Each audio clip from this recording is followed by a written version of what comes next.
What's going on? Brian Tong here with Googlicious for everything Google you can think of. The official Galaxy S8 announcement is just a week away, but Samsung is already dropping some knowledge on us about their Bixby AI assistant that will be their flagship software feature on the new S8. Now, in an official press release, Samsung describes how Bixby is different than any other voice assistants in 3 areas. The first one is called completeness, where Samsung says a Bixby-enabled app will be able to support almost every task the app is capable of. Now, other platforms might support some tasks, but Bixby will be complete, so you won't be unsure what things it can or can't do. Now, the second, context awareness. Bixby will understand the current context and state of the application to help carry out the work in progress. It could be something along the lines of an even better version of Google Now's on-tap feature for the Galaxy S8. And the third is what they call cognitive tolerance, where Bixby will be able to understand commands with incomplete information and execute it or ask for follow-up information. See, there's plenty of times where halfway I might forget exactly what I'm saying, so it will be interesting to see how this works with Bixby in real-world use. Now, Bixby is the result of Samsung's acquisition of Viv, the original Siri team that took their AI to a whole new level with Viv. Samsung says a subset of pre-installed apps will be Bixby-enabled on launch. Third-party developers can make their apps Bixby-enabled as well. Now, it will also be expanding to other Samsung products like a washing machine or a TV set, and will live in the cloud for internet-connected devices. AI is the future. I'm excited, so we'll see how this all comes together on March the 29th. Now, Evan Blass is back at it again with new leaks for the S8 and S8 Plus. This time, it's the 3 colors we should expect to see in black sky, orchid gray, and arctic silver. Take a look. Ooh.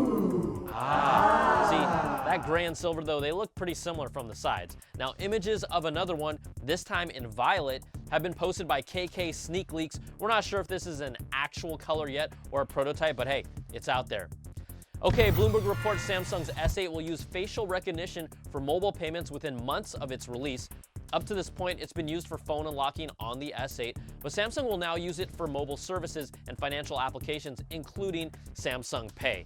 This would add a new tech feature that no other flagship phone currently has, and it's already working with banks to help them embrace facial recognition systems. Now, the name for this feature has not been leaked, but I'm really rooting for either Face Pay or Pay Face. I know, they sound ridiculous, but you know what? You tell me what you want it to be called.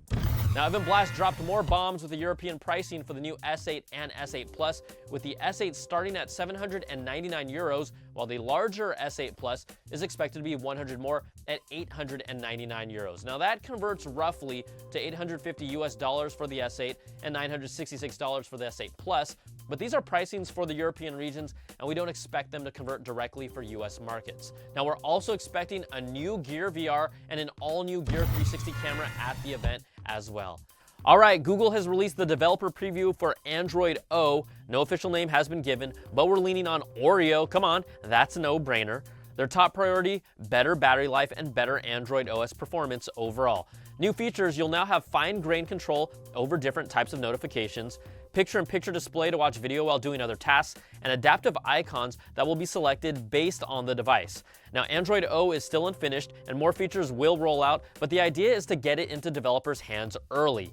And if you're tired of new apps and games coming out on iOS first, it's not going to change anytime soon, but Super Mario Run is finally making its way to Android on the Play Store on March the 23rd. Now, there were more than 10 million downloads on its first day for iOS, and it generated more than $4 million on its first day, but only 5% of users paid the hefty $10 price tag to unlock the entire game. Now, it really wasn't that great of a game, so after waiting for over 3 months, I'm not sure if the Android world really cares nearly as much about it.